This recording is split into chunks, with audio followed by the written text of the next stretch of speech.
ఇతను ఎప్పటి నుంచి ఇక్కడ ఉన్నాడు? ఇతను ఉజియా. అతను పుట్టి గుడ్డివాడు. నీ స్నేహితునికి పరిచయం చేస్తావా? మీరేం చేస్తున్నారు?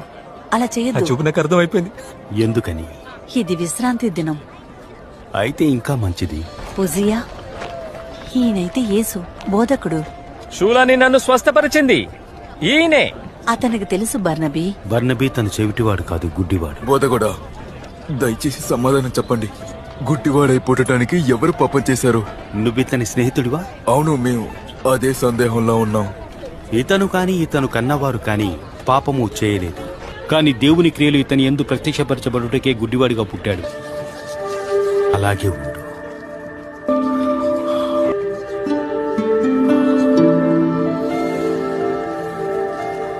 ఇప్పుడు నీ కుడిపక్కకు తిరిగి కడుక్కో, అంతే.